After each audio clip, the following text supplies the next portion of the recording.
सभी को नमस्कार। आशा है आप अपने घरों में रहते हुए विश्वविद्यालय द्वारा संचालित इस योग अभ्यास कार्यक्रम का लाभ उठा रहे होंगे। हम बड़े आभारी हैं आदरणीय वीसी साहब के कि उनके प्रयासों से हम ये एक सामान्य योग अभ्यास कार्यक्रम आम जनता के लिए प्रसारित करने का कार्यक्रम बना है। हम इसको जो आपने अभी तक सीखा है एक सामान्य अभ्यास आसन और प्राणायाम का मेडिटेशन के माध्यम से आपने तनाव मुक्ति से राहत के भी तरीके सीखे। ये अभ्यास करते हुए आप घरों के अंदर अपने इम्यून सिस्टम को ही बनाए नहीं रख सकते अपितु एक अच्छी जीवन शैली का आनंद भी ले सकते हैं, क्योंकि जब तक हमारा इम्यून सिस्टम ठीक है, हमारा रेस्पिरेटरी सिस्टम ठीक है, तो कोरोना जैसी महामारी से हम बच सकते हैं। हमें आशा है कि आपने इसमें अभ्यास करते हुए बहुत सारी चीज़ें स्वयं भी अनुभव की होंगी। उसी श्रृंखला को अब हम आगे बढ़ाते हैं। योग में शुद्धि क्रियाओं का भी बहुत महत्व है और हठ योग के अंदर जो साहित्य है हमारा वैदिक साहित्य है उसमें षट कर्म का बहुत अधिक महत्व है। षट कर्म के अंदर 6 क्रियाएं हैं। षट जैसा नाम है, 6 क्रियाएं की जाती हैं। अब आपके सामने हमारे विश्वविद्यालय की ये छात्राएं राजकुमारी और पुष्पा ये षट कर्म के कुछ अभ्यास आपके सामने करें। इसमें ये विशेष ध्यान रखना है कि षट कर्म हमेशा किसी अच्छे शिक्षक के निर्देशन में ही करना चाहिए, क्योंकि ये शुद्धि की क्रियाएं हैं। पानी के द्वारा और रबड़ के द्वारा ये करेंगे और इसमें किस प्रकार होता है मैं ये टेक्निकल उसके लिए डॉक्टर जगवंती जी को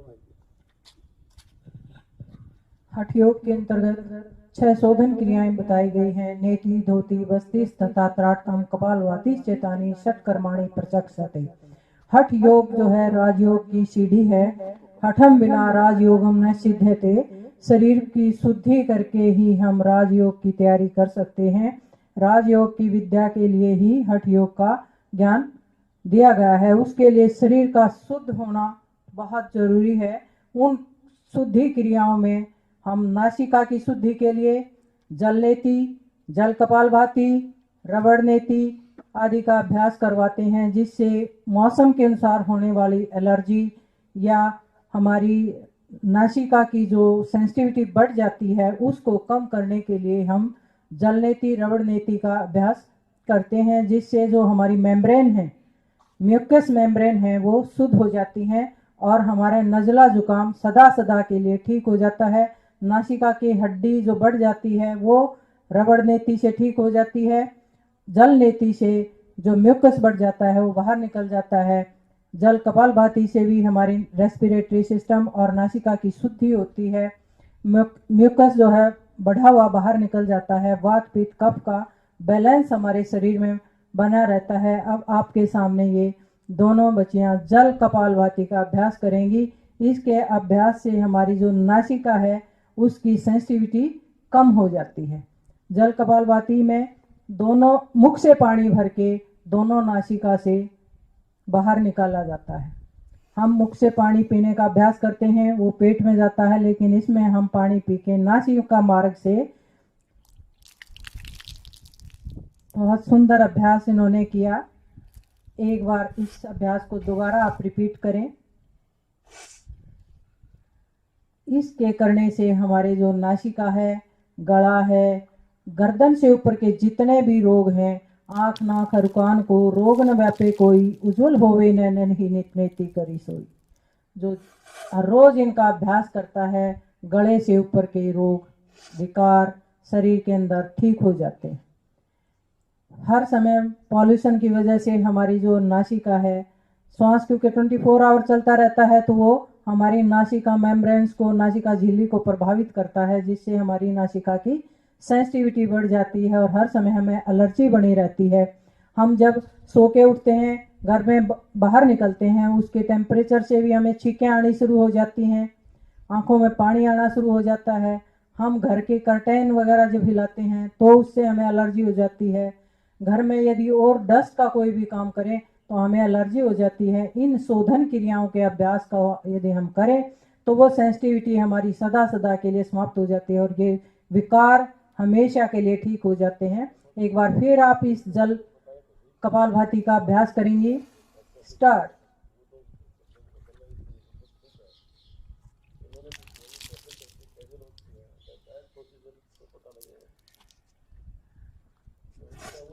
इसकी प्रोसेस बताओ।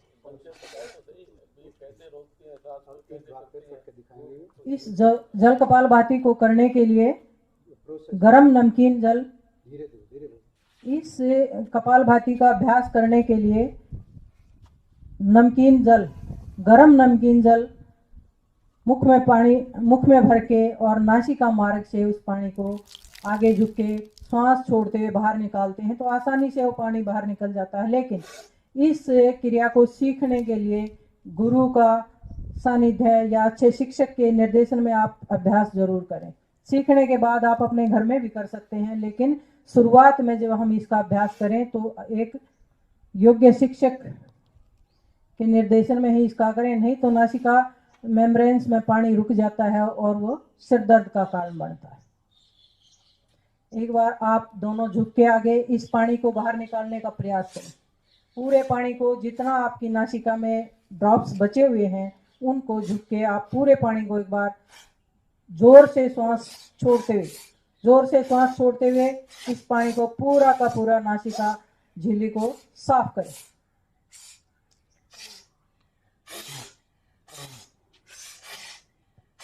अब इनकी नासिका बिल्कुल साफ हो गई है। इसके बाद घर के अंदर यदि हम करते हैं तो सरसों का तेल एक एक उंगली भर के नासिका, दोनों नासिका में हमें ऑयलिंग करनी है। जो ड्राइनेस नासिका में आ जाती है वो इससे खत्म हो जाती है और श्वास प्रश्वास में लेने में हमें बड़ी सुखद अनुभूति होती है इस अभ्यास से।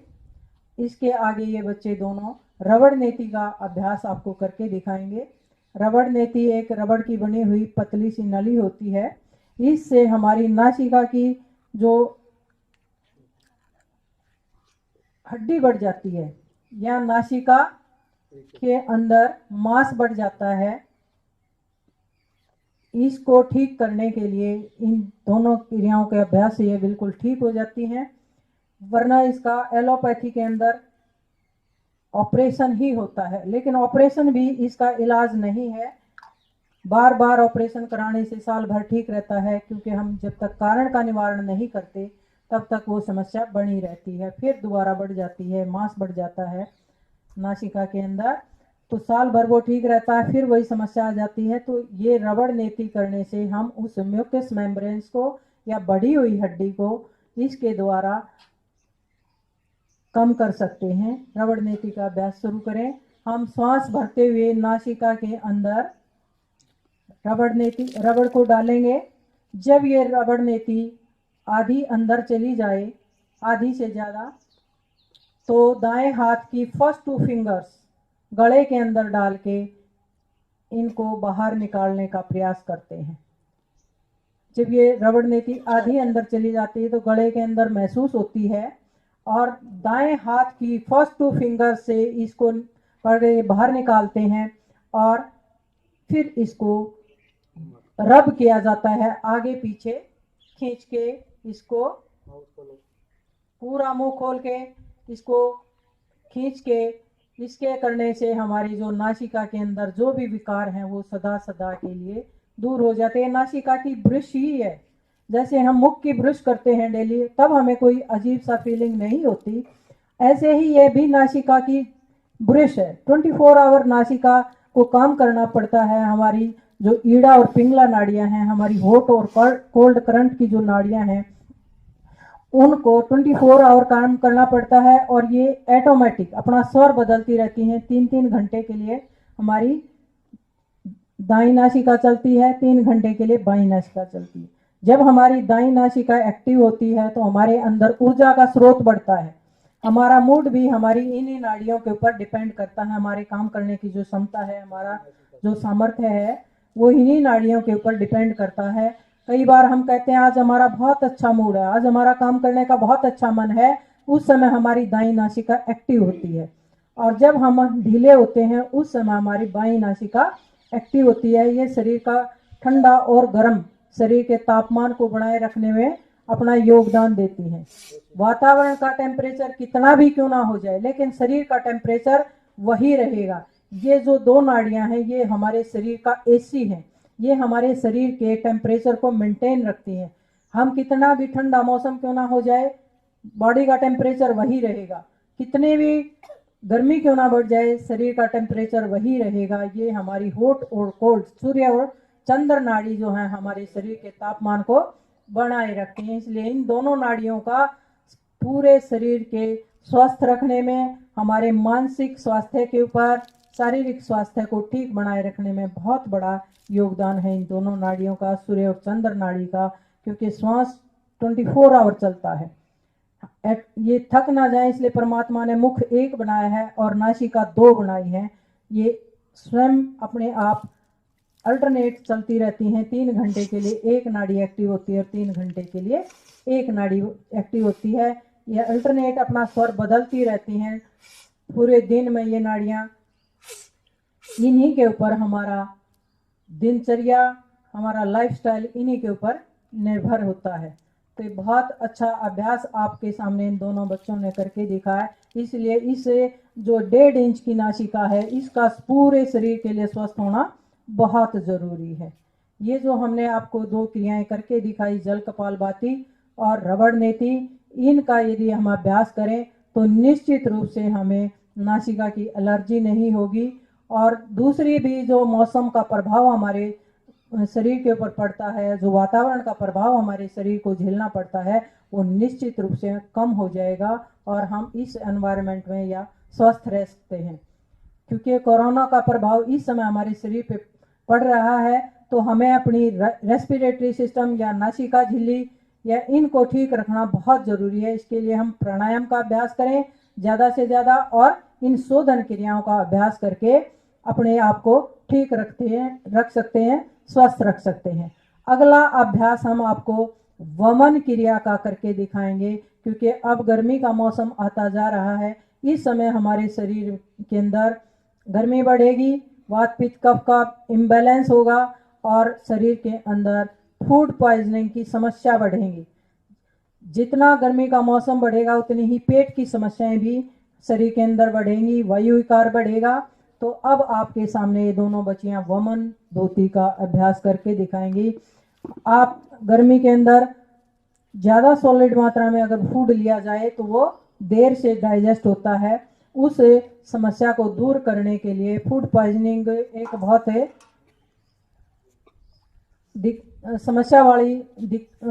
समस्या है फूड पॉइजनिंग, तो उसको जो हॉस्पिटल की सुविधाओं से दूर रहते हैं, दूर विलेज में हॉस्पिटल की सुविधाएं ना मिले, उस समय हम वमन के द्वारा अपने शरीर को स्वस्थ रख सकते हैं। इसके लिए हमें गर्म नमकीन जल बहुत मात्रा में पीना पड़ता है। 2 या 3 लीटर यदि हम गर्म जल को पी जाएं, ज़्यादा पीना पड़ेगा, ज़्यादा मात्रा में हमें जल स्टमक बैली में लेके और उसे हम दाएं हाथ की फर्स्ट 2 फिंगर से रब करके उस पानी को बाहर निकालते हैं, तो जितना भी पॉइजन या जितने भी एसिड बॉडी में बढ़ता है वो सारा का सारा पित्त बाहर निकल जाता है जल के द्वारा और हमारे शरीर को एक सुकून मिलता है। तो ये बहुत ही घर के अंदर करने वाली चीज़ें हैं, ये स्टमक को धोने वाली चीज़ें हैं। हम बाकी शरीर को तो स्नान के द्वारा साफ कर लेते हैं, लेकिन स्टमक बैली तो एक ऐसी चीज़ है, इसको बाहर निकाल के नहीं धोया जा सकता। उसको धोने की एक टेक्निक है, उसी को हम वमन धोती या वमन क्रिया कहते हैं। इस क्रिया को करने में बहुत ज़्यादा समय नहीं लगता, खाली पेट इसे करें तो हमारा जो अपचन की समस्या है वो सदा सदा के लिए दूर हो जाती है, हमारी जठराग्नि बढ़ती है। यदि समस्या आ जाए, यदि फूड पॉइजनिंग की समस्या हो, तो उस समय हम इसको, चाहे हमने खाना खाया है नहीं खाया, उसी समय हम करें तो तुरंत हमें इंस्टेंट रिलीफ मिलता है। अब आप शुरू करेंगे दाएं हाथ की फर्स्ट 2 फिंगर से जीभ के पिछले हिस्से को रब करिए तो पानी अपने आप बाहर निकलेगा और जितना भी पॉइजन शरीर के अंदर है, जितना भी कफ या म्यूकस पेट के अंदर चला गया है या बचा हुआ फूड जो पेट के अंदर रहता है वो सारा का सारा बाहर निकल जाता है। ये भी एक प्रोसेस है धोने की, शरीर को अंदर से क्लीन करने की। हमें अपने शरीर को इंटरनल और एक्सटर्नल पार्ट्स को शुद्ध करने के लिए ये शोधन क्रियाएं हमारे ऋषि मुनियों ने बनाई थी। आज भी ये उतनी ही कारगर हैं जितनी उस समय अपने ऋषि मुनियों ने अपने अनुभव के द्वारा इन क्रियाओं को हठ योग के अंतर्गत लिया था।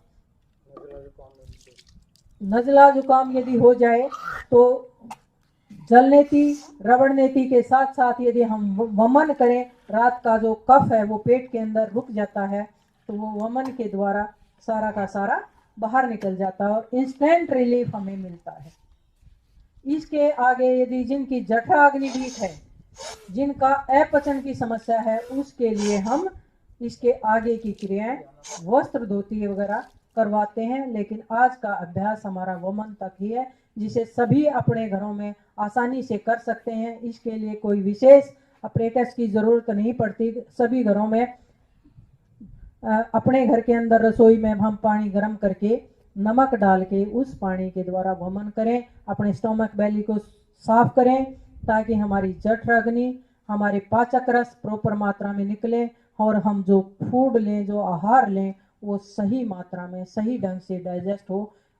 अगर सही ढंग से शरीर में डाइजेस्ट होगा तो हमारे शरीर के अंदर ताजगी बनी रहेगी, स्फूर्ति बनी रहेगी, एक ऊर्जा हमारे शरीर के अंदर आएगी जिससे हम अपनी दिनचर्या को आसानी से पूरा कर सकते हैं। अब आप ये सत्र हम समाप्त करते हैं। ओम ओम ओम। आज का सत्र हमारा अब यहीं समाप्त होता है।